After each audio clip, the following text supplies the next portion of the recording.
ஒருவர் மீது ஒரு பாலியல் குற்றச்சாட்டு அல்லது நம்பிக்கை மோசடி என்கிற ஒரு குற்றச்சாட்டு பிறகு பாலியல் தேவைகளுக்காக பயன்படுத்தி கொண்டு அதன் மூலம் ஏற்படுகிற கர்ப்பத்தை அவருடைய விருப்பம் இல்லாமல் அழித்தல், இந்த மாதிரியான குற்றச்சாட்டுகள் ஒருவர் மீது சுமத்தப்படுகிற பொழுது நீதித்துறையின் மீது நீங்கள் நம்பிக்கை கொண்டு நீதி முகாந்திரங்கள் எதுவும் இல்லை என்று சொன்னால் நீதிமன்றங்களே அவற்றை தள்ளுபடி செய்ய போகின்றன. நீதிமன்றங்கள் அது வழக்காக ஏற்கிற பொழுது நீதிமன்றம் இதை குறித்து விசாரிக்க காவல் நிலையங்களை பணிக்கிற பொழுது காவல் நிலையங்களுக்கு ஒத்துழைப்பு கொடுக்க வேண்டும் என்பது அந்த குற்றம் சாட்டப்பட்ட நபரினுடைய முக்கியமான கடமை. ஒரு இந்திய குடிமகனாக இருக்கிறவர், இந்திய அரசியலமைப்பை ஏற்றுக்கொண்டிருக்கிற ஒருவர், அவர் மீது குற்றம் சாட்டப்பட்டிருக்கிறது என்று சொன்னால் அந்த குற்றத்தில் தான் குற்றமற்றவன் என்று தன்னை நிரூபிக்க வேண்டியது அந்த குற்றம் சாட்டப்பட்டவரினுடைய கடமை. நான் நிரபராதி, நான் ஐ மீன் innocent is to be proved by the who is was accused person should be proved as innocence. அதை தவிர்த்துவிட்டு பிற வழிகளிலான முயற்சிகளிலே ஊடகங்களிலே பேசுவது, தன்னிடம் எந்த விதமான குற்றங்களும் இல்லை அல்லது அது ஒரு குறிப்பிட்ட காலத்தில் நடந்த ஒரு நிகழ்வு, அதில் நான் எந்த குற்றமும் இழைக்கவில்லை, அதற்கு பிறகு அதை நான் வெளியேறிவிட்டேன், அந்த உறவிலிருந்து நான் வெளியேறிவிட்டேன் என்கிற தன்மைகளை உறுதி செய்வதற்கு இத்தனை படைபலங்களை கொண்ட ஒரு கட்சி தலைவருக்கு எல்லா வாய்ப்புகளும் இருக்கிற பொழுது அவர் அதை தானே செய்ய வேண்டும்.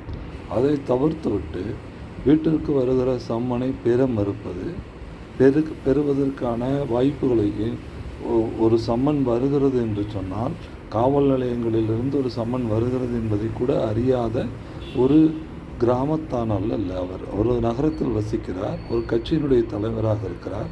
ஒரு காவல் நிலையத்திலிருந்து ஒரு சம்மன் வருகிறது என்று சொன்னால் அதை பெறுவதற்கான ஏற்பாடுகளை அவர் செய்திருக்க வேண்டும். அவர் ஏற்கவில்லை அல்லது அதை பெற அவருக்கு விருப்பமில்லை என்று சொன்னால் அவர்களுடைய முறைப்படி அந்த சம்மனை அந்த வீட்டின் முன்னே ஒட்டுவது என்பது வழக்கம், அதுதான் நடைமுறை. அதை செய்ய வேண்டியது அந்த வருகிற அதிகாரியினுடைய பொறுப்பு. அதை நிகழ்த்திவிட்டு போன பிறகு அந்த சம்மனை கிழிப்பது என்பது சட்ட மீறல் மற்றும் அது ஒரு குற்றச் செயலாகும். ஏனென்றால் அந்த சம்மனை கிழிக்கிற பொழுது அந்த குற்றம் சுமத்தப்பட்டவருக்கு போதிய தகவல் சென்று சேராது இருக்கும். பிறகு நடைமுறைகளிலே பல சிக்கல்களை அது உருவாக்கும். நீங்கள் அரசியலமைப்பு சட்டத்தை மதிக்காதவராக கருதப்படுவீர்கள். அப்பொழுது காவல் நிலையம் அதற்குரிய நடவடிக்கைகள் எடுக்கிறதுக்கு எல்லா முகாந்திரமும் எல்லா நடைமுறைகளும் காவல் நிலையத்திலும் சென்றுவிடும். பிறகு காவலரோடு நீங்கள் சண்டையிடுவது என்பது அறிவீனத்தினுடைய உச்சம் என்று. இதற்கடுத்து தன்னிலை விளக்கம் அந்த காவல் நிலையத்தில் சென்று ஒரு பொறுப்புள்ள ஒரு குடிமகன், ஒரு பொறுப்புள்ள ஒரு தலைவன் என்பவன் இந்த நாட்டினுடைய முதல் பொறுப்புள்ள ஒரு குடிமகனாக கருதப்பட வேண்டும். அவர்கள் இங்கே வேலையை முடித்துவிட்டு வீட்டுக்கு போகிற, பள்ளியை முடித்துவிட்டு வீட்டுக்கு போகிற பொது மக்களினுடைய இயல்பு வாழ்க்கையை கெடுக்காத, இயல்புத்தன்மையை கெடுக்காத முறைகளே அவருடைய வழக்கு நடக்க வேண்டும். அவரோடு காவல் நிலையம் செல்கிறார் என்று சொன்னால் அந்த பகுதியை ஸ்தம்பிக்க வைப்பதற்காக வேறு வகையான முறைகளில் கையாளுவது என்பது இந்த மக்களை மடையர்களாக்குகிற செயல். அங்கே குழுமுகிற தொண்டர்களுடைய நோக்கம் என்ன?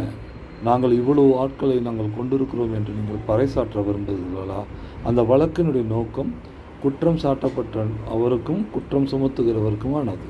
அதை விடுத்து அங்கே கூட்டம் குழுமி குற்றம் ஒரு அபலையோ அல்லது ஒரு பாதிக்கப்பட்ட ஒரு நபரோ தன்னுடைய வழக்கை, தன்னுடைய புகாரை செலுத்தி இருக்கிற பொழுது அவருக்கு எதிராக எத்தனை திரளும் என்று சொன்னால் அந்த வழக்கினுடைய முடிவோ அல்லது அந்த வழக்கினுடைய போக்கோ அல்லது அந்த வழக்கினுடைய இருப்போ எத்தகையதாக மாறி அமையும். அப்போது நீங்கள் உங்களிடம் எந்த விதமான உண்மைத்தன்மையும் இல்லை என்பதை நீங்களே ஒத்துக்கொள்கிறீர்கள். நீங்களே வெளிப்படையாக இந்த வழக்கினூடாக நான் பாதிக்கப்பட வாய்ப்பு இருக்கிறது, நான் தவறு செய்கிறேன் என்பதை நீங்கள் ஒப்புதல் வாக்கு மூலமாக உரையாக இந்த மக்களிடம் விட்டு செல்லுகிறீர்கள். அங்கே நிற்கிற குறைந்தபட்ச தொகையான மக்கள் மட்டும் உங்களுடைய நம்பிக்கை பாத்திரமாகக்கூடியவர்கள் அல்ல. இன்னும் நம்பிக்கைக்கு பாத்திரமாக வேண்டிய எண்ணற்ற மக்கள் வெளியே நிற்கிறார்கள். அவர்கள் உங்களை பார்த்து கொண்டிருக்கிறார்கள். ஒவ்வொரு அசைவையும் பார்க்கிறார்கள். புரிந்து கொள்ள தவறினீர்கள் என்று சொன்னால் கடந்த கால வரலாற்றில் கரைந்து போன பலர்களில் நீங்களும் ஒருவராவீர்கள். நன்றி, வணக்கம்.